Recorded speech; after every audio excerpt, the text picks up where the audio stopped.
What's up, guys? Welcome to this episode, guys, of Aussie English. This is episode, I think, number 4 now of effortless phrasal verbs. Today we're going to be going through the particle back and all the different phrasal verbs that can be formed using that particle. As usual, guys, I'm going to be focusing on the particle because I'm a lot more interested in teaching you the cognitive linguistic side of this stuff. So what's going on in my head and how you can just use the particle when you know the movement you're trying to describe, and then pull the verb out that you want to use to describe, I guess, the movement and how it's happening with the verb, and join them together. So if you haven't signed up already, guys, make sure you click the link in the description, give it a look, have a go. Definitely check it out. I'm going to be dripping it out 2 episodes per week as we go. It'll probably run for about 3 months, give or take. We'll see. It should be about 24 or more episodes. So I'm going to go through as many of these different particles as there are, and then I'll probably do some comparison episodes, and we'll see what else we can come up with to throw in there for good, I guess, good value as well.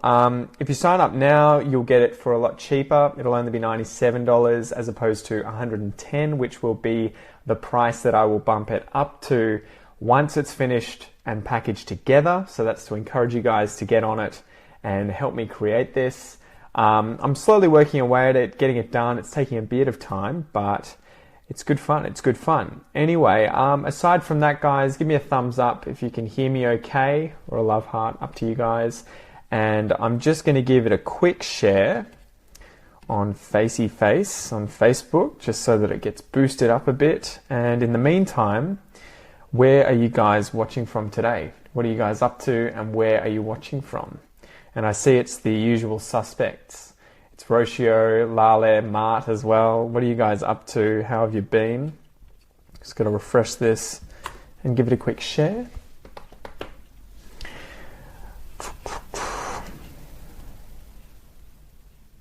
Man, I have some good news as well. I have some good news for you guys.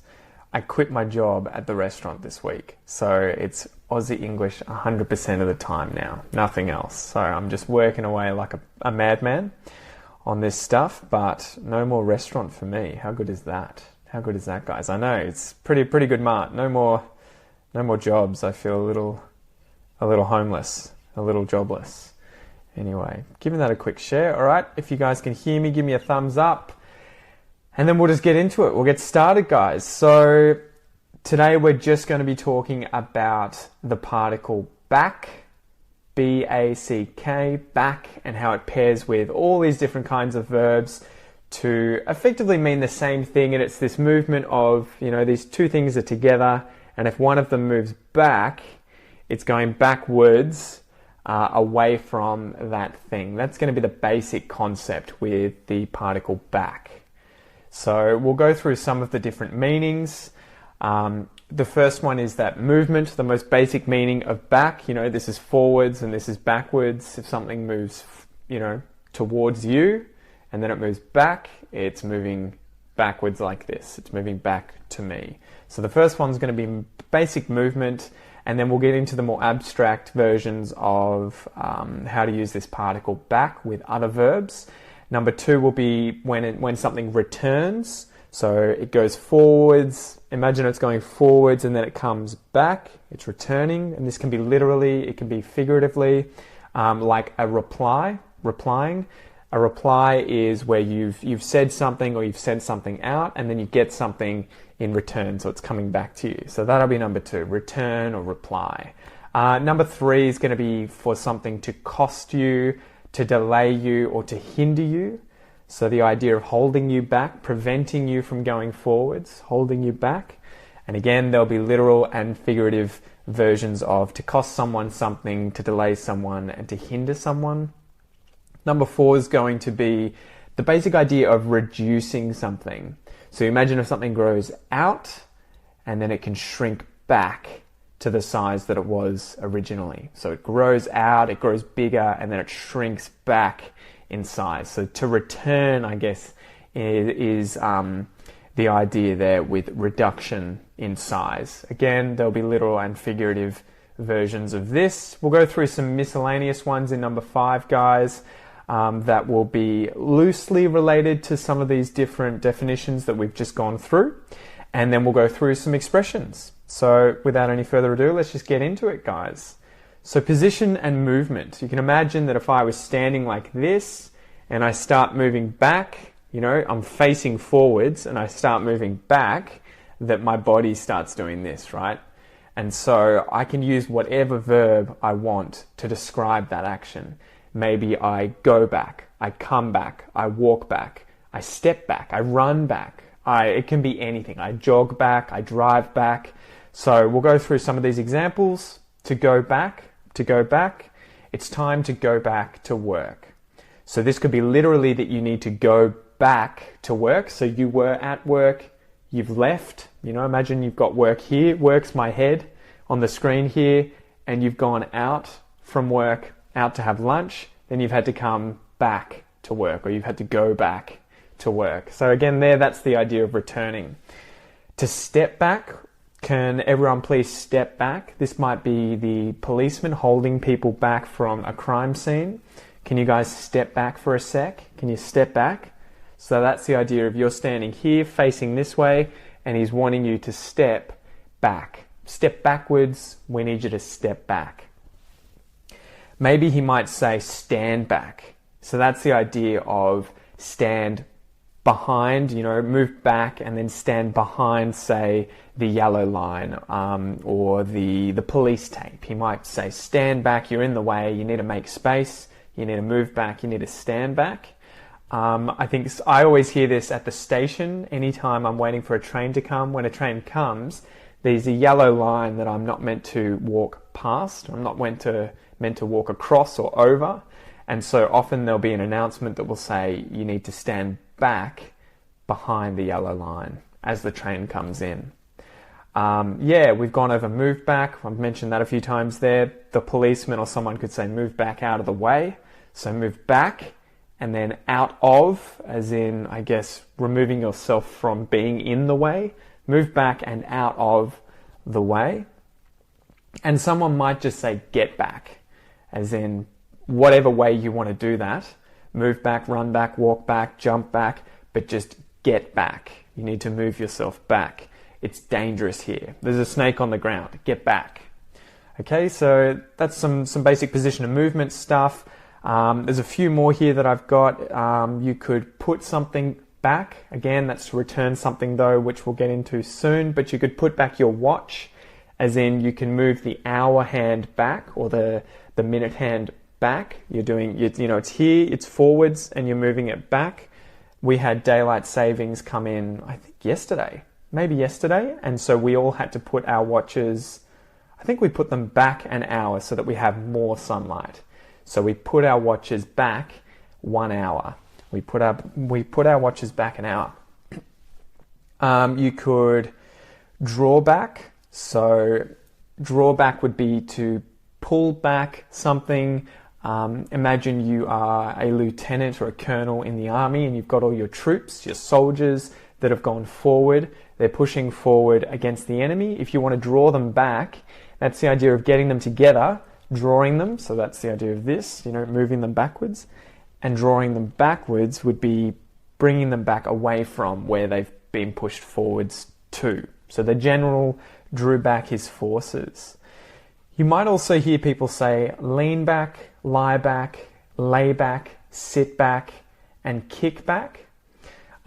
These are all effectively the same thing. It's just a different way again of describing this action of you standing up and they're wanting you to lean back. If I was sitting in a chair like this, if I do this, I'm leaning back. If I stand up out of the chair, someone might ask me to sit back in the chair. There's another use of back. But say you go to the dentist and you're sitting upright like this. You're sitting up in the chair. He might tell you to sit back. He might tell you to lay back. He might tell you to lie back. And if he really wants you to relax and make yourself at home, he might say kick back. Kick back, which is the idea of putting your feet up. Kick back and relax. So the example sentence I have here is he leant back in the dentist's chair. He leant back, this movement. in the dentist's chair.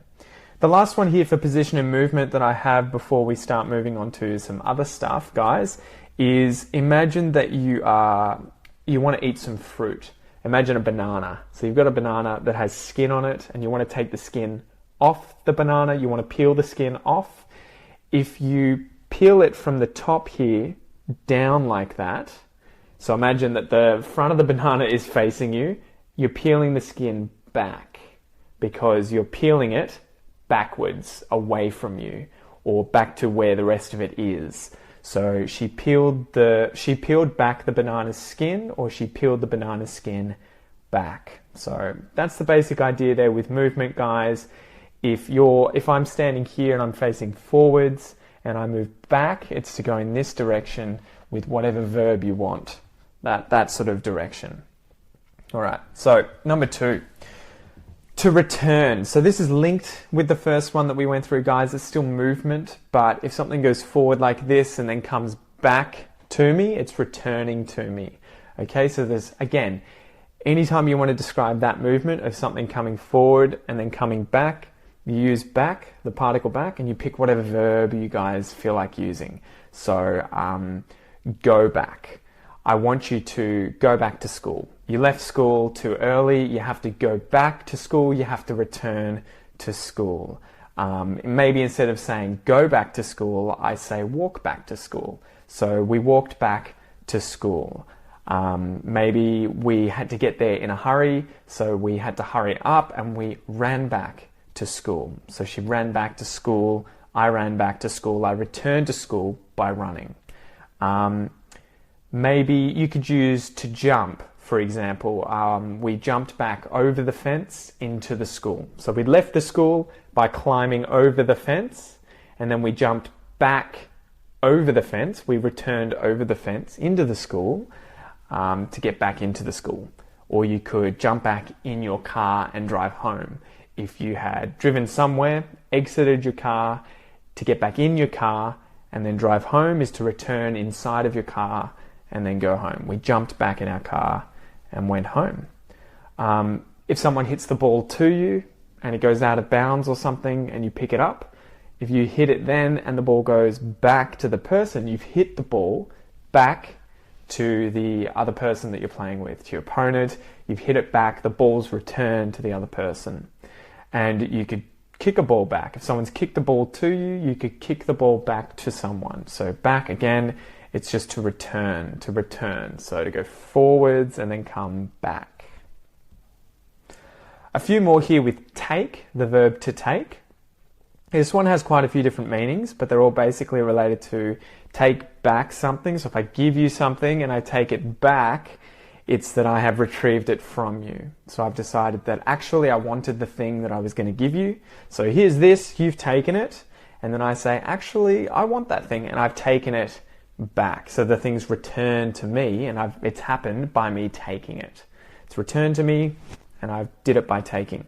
So you could take something back like an insult, or you could take back a compliment.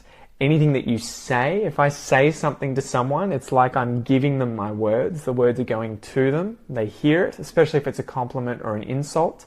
And if I retract it, if I withdraw it, I'm taking it back.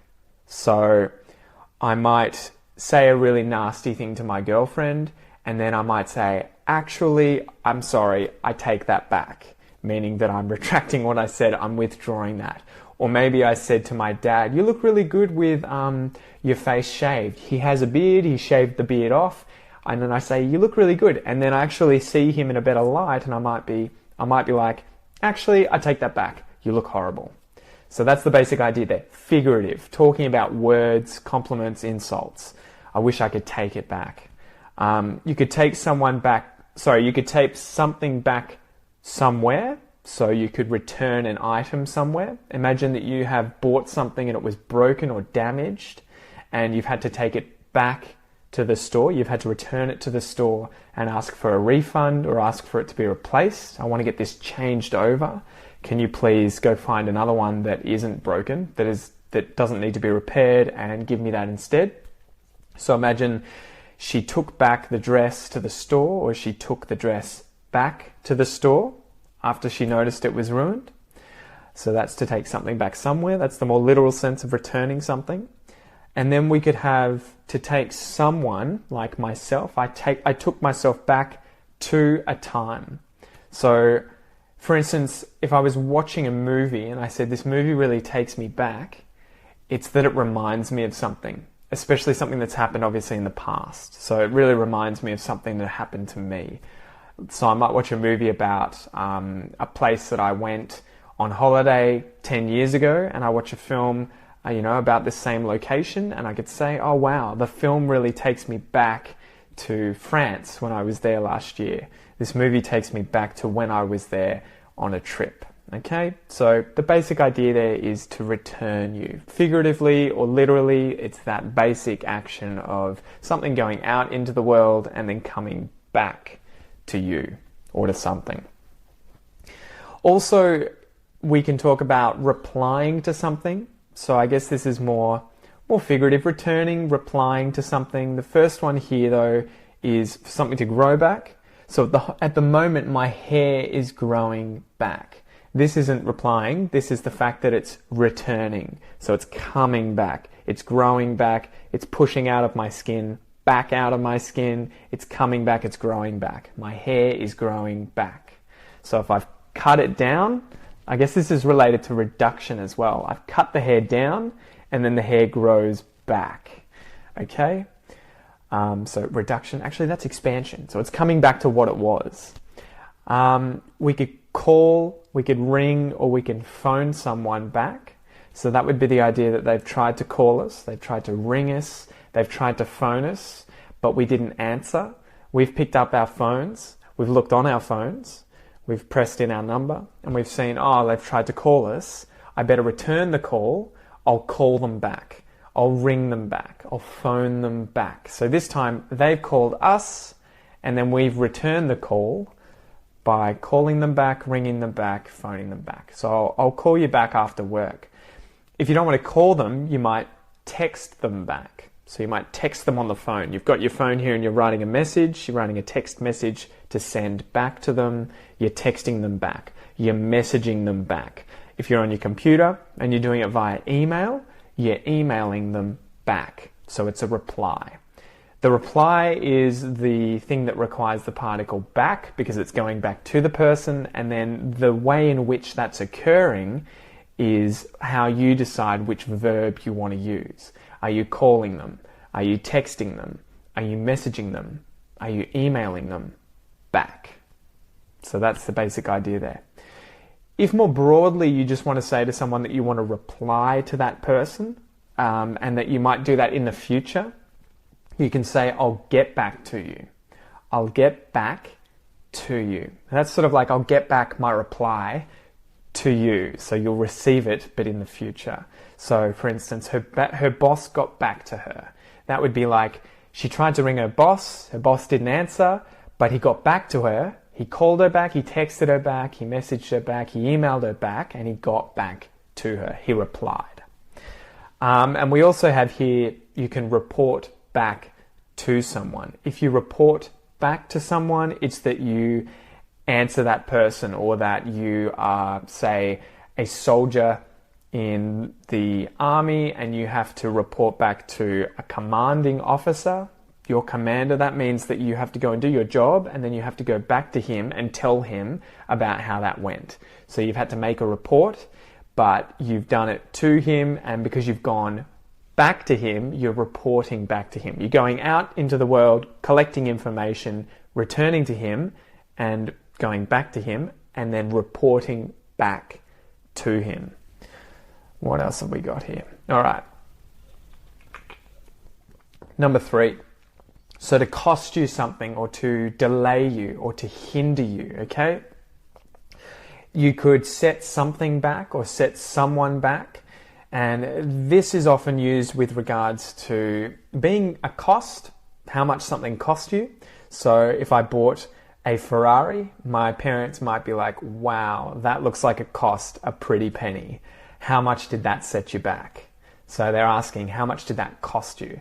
And it's set you back figuratively because it's hindered you with your income, with how much money you've got. So imagine you're trying to save up. So imagine the idea there, up versus back. You're saving up all your money, and then you've spent a heap of it on a Ferrari, and so it sets your savings back. It's reduced your savings back. So how much did it set you back? $500,000 is how much it set me back. If you hold someone back or hold something back, it can be the idea of literally holding a person at arm's length and holding them back, so keeping them away from you or from something else. So for instance, if a bouncer was standing at the doors and not letting someone into the nightclub, he's holding them back. You could do it more figuratively, like someone is holding back what they think. It's like, I have an opinion of something, I'm keeping it in my head and I don't want to say it. So I'm holding it back. I'm not letting it out, I'm holding it back. A soldier could be fighting an enemy, so he's shooting them, and he's fighting so well that they can't come forward, so he's holding them back. Okay? The soldier's holding the army back, or the enemy back, and he's holding back what he really thinks with regards to his opinion. He's not saying it, he's holding it back. He's retaining it. You might also be forced to stay back somewhere. So if you have to stay somewhere, after you were meant to leave or you were meant to do something else, you've had to stay back. So you've maintained your, location in that place and you haven't been able to leave, you've had to stay back there. So the student stayed back after class. Imagine the teacher gave him detention so he couldn't leave. He had to stay back. He was held back in class, literally or figuratively. So to stay back is to remain in that location. All right, number 4, and this is reduction. Okay, this is the idea of reducing back down. So I guess the idea would be that it was here first, it's gone big, it's gotten big, and then it's come back. So this we could talk about with plants. So imagine you've got a plant that's growing up out of the ground. So it's growing up out of the ground, pushing up out of the ground, moving incredibly slowly up out of the soil, out of the ground towards the sun, to the sun. So imagine this plant dies or is dying. It's in the process of dying. We could say that it's dying back. So if the plant reduces in size, it's dying back.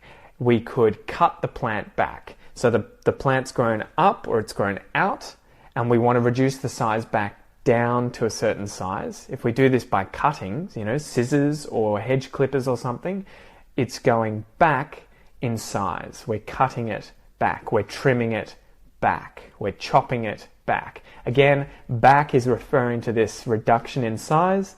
You just pick the verb that describes how that reduction is occurring. Okay? And this can also happen with hair. If I was growing my hair out, I was growing it long and it had come all the way out to, say 1 meter long. The hair's grown out of my head down to my bottom. If I got it cut back or trimmed back or chopped back, the hair is reducing in length. So it's that idea of it reducing, reduction. The hairdresser cut my hair back. The plants died back in the summer heat. So let's go through some miscellaneous ones, guys, and then we'll go through some expressions, and you can ask me any questions at the end of the lesson. All right, so if you go back on a promise or you go back on something, this is the idea of breaking a promise. So breaking what you've said you were going to do. You didn't follow through with what you promised. So he went back on his promise. He'd promised something. So again, I guess it's tied in with returning. He said he would do this, and then he's taken it back by going back on his promise. He went back on his promise. He didn't do what he was going to say or what he was going to do. You can talk back to someone, you can answer back to someone, you can argue back to someone, and this is the idea of talking, arguing, or answering in a cheekily way. So this would be like if someone is telling you off, your parent, a teacher, someone's telling you off, they're saying you've done something wrong, that wasn't okay. if you respond to them in a cheeky way, you're kind of being rude, that is to talk back to someone, to answer back to someone, or to argue back to someone. So don't answer back to your mother. Don't talk back to your mother. Don't argue back to your parents. You can think back to a time, or you can think back on a topic, and this would be the idea of recalling events from the past, so remembering something. You're thinking back to when you were overseas. He thought back to when he was overseas, or you were thinking back on that time that you were in France, or thinking back on the topic of the meeting that you had today at work. To think back, to recall something. You can kind of do this the same way, but with look back at something or look back on something, and this is to reminisce or to recall a moment in the past. So the old man got to the age of 90 and he looked back on his entire life. So you imagine his life started here and was going this way, and he's facing this way going forward in time. If he turns around and then suddenly looks back at his history, he's looking back at when he was young, he's looking back at his past, or he's looking back on the times when he was young. So the sentence that I've got here is, she looked back on her life with pride. She was very proud of her life when she looked back. The last one here, I know we've got a few more. The second or third last slide rather. To get back at someone. If you get back at someone, this is to get revenge on someone. So I guess it's kind of returning the nastiness. If someone says something to you, insults you, or maybe, could do something like a violent crime on your family, if you get back at them, it means to get revenge on them. So she got back at her boyfriend for breaking up with her. This could be maybe she keyed his car, she smashed one of his windows, maybe she sent him some nasty messages. Whatever she's done is revenge. So she got back at her boyfriend for breaking up with her. You can double back and retrace your steps. If you double back, it's the idea of you've walked forwards and then you've come backwards. I'm not sure why we say to double back. I guess it's just to cover the ground twice. So you've gone forwards once and then you've come back a second time. So you've gone across the ground or the distance 2 times. Double. So you double back. We need to double back. We need to retrace our steps. You can bounce back or come back, and this is the idea of recovering. So recovering from sickness, although you can do this in a game as well, a footy match, for example. But with regards to being ill, if you recover, if you bounce back or come back, it could be that you're a patient who has started to bounce back after you had cancer, meaning that you're recovering again. In terms of a footy match, if one team's losing though, so a lot of points are being scored and they're losing, the other team's losing, if they start to bounce back or start to come back, it means that they're scoring points again and catching up to the other team. And they might overtake the other team. They might get past them with their score. They're bouncing back, they're coming back. You can claw back something with regards to, say, money. So resources, I guess. We often use this for companies who want to save money or get money back. If they claw back money, claws are the nails that animals have. If you claw back something like profits, it's the idea of you're really fighting to keep this thing or to return this thing to yourself. So the company clawed back some profits. You can also cut back on something, and this just means to reduce, although we can use it for, say, costs. And in a business, we could use it for staff in a business if we want to reduce the number. We can also use it for cutting back on a bad habit. So imagine you're smoking a lot of cigarettes. If you cut back on them, you reduce the number that you're smoking. So I'm cutting back on the number of cigarettes that I smoke. The business could cut back on costs in an effort to claw back profits. And it's just that basic idea of reducing or returning. Okay? Number 6, okay, so I wanted to go through where we turn the particle back into a verb. So sometimes we actually turn things like the word back in this example into a verb of its own. So it can be just used by itself, okay? To back. So you can back out of something, like an arrangement. That's the figurative idea. I've agreed to do this, and then, oh, I've changed my mind, I'm backing out. I'm leaving, I'm getting out of it. I'm backing out of the arrangement. You could do it literally. If you're driving your car back up a driveway, you're backing the car up the driveway, or you're backing the car out of the driveway. It just means that it's going backwards. So the businessman backed out of the deal, or the car backed out of the driveway. You can back someone up on something, and this is to support or defend someone. So she backed up her husband on the decision. You can back down, which means to stop defending or to surrender, to give in. So I never back down. I never back down. You can back off, meaning that you, I guess, you're coming forward and then you back off. It's sort of you reduce the amount of pressure that you're putting on someone. So imagine a guy is really forward with a girl. He's really forward with her, and she says to him, can you just back off? Back off. She asked him politely to back off. You can back away. So imagine I'm walking through the forest, I see a snake on the ground, I might back away. So that's literally to move my body backwards, but we've turned the particle back into a verb. He backed away from the snake slowly. The last ones here before we get into the expressions are to back into, onto, off of, down or up. And this is the basic idea of reversing a car. So if you reverse a car, you're not going forwards, you're going backwards. You're backing the car, and you'll tend to back it into a driveway, onto a driveway, off a driveway, down a driveway, up a driveway. You just pick the particle that you want to use to describe how this displacement is occurring in space and time, and then you just use the verb back in front of it. So to go through some expressions before we finish up, guys, let's just go through them. To be back in the game. This is a really good one. If you're back in the game, to be back in the game is to resume something after an absence. It can be literal, where, say, a team has been playing poorly, so they've been absent in the game with regards to their performance. And if they're back in the game, it means that they're playing well again. So they've resumed how they normally play really well. They're back in the game. But you can use this with regards to things in life. Imagine that I stopped drinking because I'm a pregnant woman. I didn't want to hurt my child. I didn't want there to be any negative effects during the pregnancy. But then after the pregnancy, I get back in the game and start drinking again. So I was absent from drinking, from the drinking community, from that activity, and then I've resumed it by getting back in the game. You can be back in business.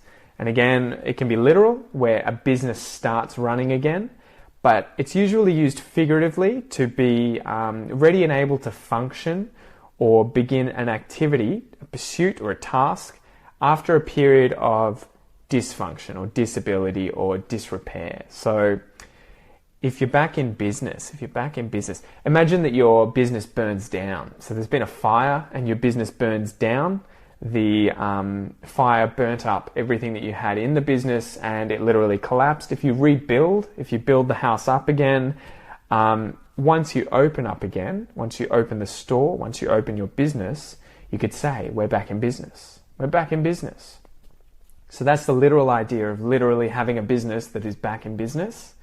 You could be a footy player who injured his leg and you have been out of the game, literally, for a little while, but then you're back in business or back in the game once your leg's healed and you can do that thing again.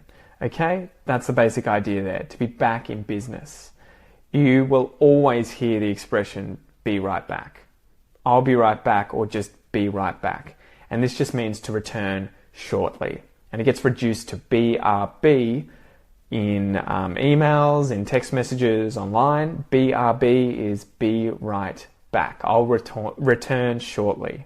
Be right back.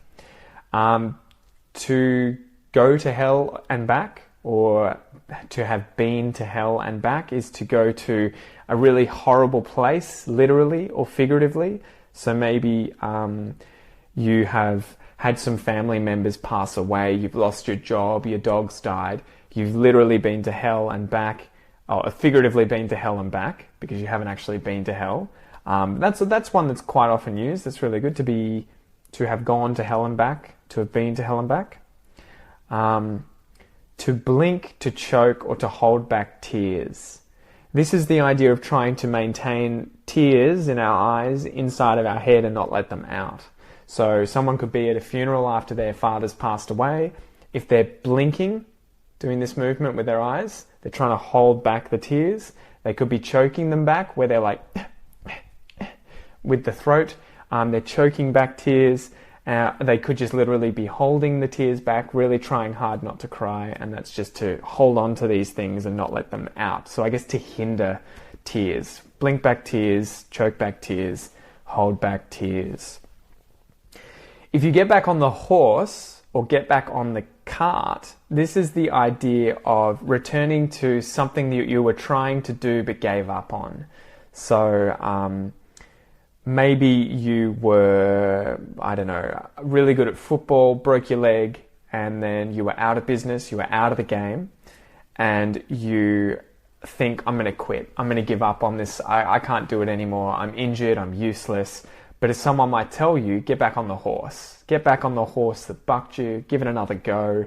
Jump back in the game. Get back in the game. Get back in business. Get back on the horse. Got a few more here and then we'll get into question time, guys. So you can go back to a square one. To go back to square one is to start again. So imagine that I lost Aussie English, the website. If I went back to square one, that would be to create the website all over again, to completely redo it, to start again, to start over, to go back to square one, to have to restart something. I can knock back a drink. If I have a drink like this and I drink all of it, I knock the drink back. So knock is this movement of just hitting something. It's slang, but we would use this all the time. Let's go to the pub, grab a few beers and knock them back. Knock them back. Drink them, okay? And I'll knock back a drink right now. You might hear people say back at you or right back at you. And this is usually when you've said a compliment or you've said an insult and they're trying to send it back to you. So if you said to someone, you look beautiful today. You look absolutely incredible. And they agree with you, but sort of inverted, where they think you look beautiful. You look wonderful today. They might just say back at you or right back at you or straight back at you. So right or straight meaning without any sort of deviation. Back at you, guys. Back at you. Sit back and relax. This was that sort of idea again. Remember leaning back in a chair like this, leaning back. You might lie back if you go completely horizontal. If you kick back, you put your feet up. So you literally kick your feet out and you lean back, you're kicking back. But if you sit back and relax, this is quite often used in English to just mean make yourself at home or be at ease. Calm down, just be calm, be happy. Sit back and relax. So again, you might hear this at the doctor's office, at the dentist. When they're trying to get you to be calm, they might just say, just sit back and relax. I know what I'm doing. We're all good. The last one here is to bring something back to life. So to return something to life, to return something to the state of living, to bring back to life. Again, if someone died in front of me, they passed away in front of me and I've done CPR on them, so the heart compressions, and then I've given them mouth to mouth so that they can breathe. If they come back to life, or I bring them back to life, they return to life. So they're alive again. They died, they passed away, and they've come back to life. I brought them. I was the one who did CPR, so I've brought them back to life.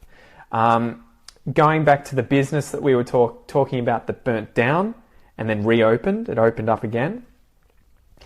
If I breathed a little bit of new life into it, I bring it back to life. This would be the idea of maybe completely redoing it and making it look amazing again. So it used to look good and then it burnt down. Everything in it burnt up, and then I returned it to figuratively being alive, being nice, being lively, being beautiful. I've brought it back to life. So you might hear this too with things that are run down. So imagine you bought a car secondhand off someone that was selling it on a website, selling it on Gumtree, which is an Australian website for secondhand sales. It's really run down, it looks awful, and so you've brought it back to life by repairing it. You've fixed it up, you've repainted it, you've put new paint on it, you've brought it back to life. Okay, you've breathed new life into it, brought it back to life. So that's it for today's episode, guys. I hope you enjoyed it. Keep practicing all of these episodes. Go over it a few times, but get the basic idea here of what the particle means, in this case, back, which is the basic movement of facing forwards here and moving away from the direction you're facing, that backwards movement. We talked about a whole bunch of these different things where it can be that basic movement, it can be returning, it can be replying to someone, it can be something that costs, delays, or hinders you, and it can be the reduction, the idea of returning to a certain state or reducing in size, and then we had a bunch of different miscellaneous ones. So keep at it, guys. Anyway, let's get into the question and answer time, guys. If you have questions, just chuck them down below. I think Rocio has one here already. Hey Pete, nice to watch your class. Is back off also used to ask someone to leave you alone, to not push you around about something? Yeah, exactly. So this can be used literally, as in back away from me, get away from me, back off. So imagine that there was a woman who was really intensely into me and was like coming on to me. I could just say to her, back off, as in back away from me, get off me. So off as in separate yourself from me, back away, back off. But you could use this, I guess, yeah, I'd probably use it mostly for that, as in keep away from me, back off. But you could use it figuratively, where if someone was just intensely texting you, they're not actually on you, literally standing in front of you. But if they were just being too intense, you can ask them to just back off a bit or back off slightly, and that is to kind of reduce the intensity in which they're sort of, coming towards you or doing something. So imagine someone's put some perfume on and it's been way too much perfume. So they've given themselves 10, puffs of the perfume bottle.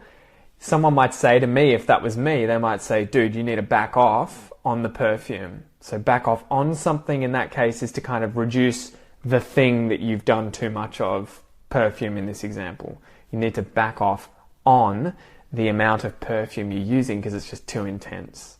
And if someone was driving really fast, you might ask them to back off on the accelerator pedal. So they've pushed the accelerator pedal down and you want them to come back up. You want them to reduce it. So you might say, I need you to back off on the pedal. Back off on the speed, reduce it. Okay? So any other questions here, guys, regarding English, regarding phrasal verbs, anything else that you guys want to know about before we finish up for the evening? I'm all ears. I'm all here to help you guys with anything that you need. I guess before we finish, guys, oh no, here we go. Just wondering where olive trees are found. Are they found in Australia? I don't know, Ruchi. That's a really good question. I don't know if olive trees... I assume that we can grow them here. I'll do a quick Google search for you, but I think, yeah, there's companies here in Australia apparently. Oliveaustralia.com is apparently a website, so I assume that they have a farm that grows olives. I assume they're found here. We use a lot of it in cooking, olive oil, and we eat a lot of them, but I think they originally come from the Mediterranean, right? They're a key part of the Mediterranean diet and the Mediterranean salads that you get. So, and the Greeks used them, I mean, the Romans used them, so I think that's where they originally came from, but they've been since exported everywhere in the world. So if there's no other questions, guys, I might just finish up by telling you that I really recommend signing up to this course. If you sign up now, you'll save a bit of money. It's only $97 to sign up and get into it. It's going to be all about phrasal verbs. The basic idea behind this course is that I want to teach you to create phrasal verbs when you speak spontaneously without thinking. I don't want you to memorize the lists of them. You might have to memorize a few, especially the abstract or irregular ones, but all of the ones that I create when I speak, at least the majority of the time, I pick the particle, I pick the verb I want to use, and I push them together and create the phrasal verb. So that's what this course is designed to do. I'm going to be taking you through each of the particles and teaching you the cognitive linguistic side of it where you understand how I'm thinking as a native speaker, and I'm going to try and teach you to do exactly the same thing so that when you learn these phrasal verbs or how to use these particles, you will just be able to do it spontaneously, effortlessly, like a native. So if you haven't already, make sure you check out the course, sign up. It'll be getting dripped out week by week, a few episodes a week. I know you're going to love it, so give it a go, and I'll see you on Thursday at 7 p.m, guys. Keep at it and keep working hard. Peace out.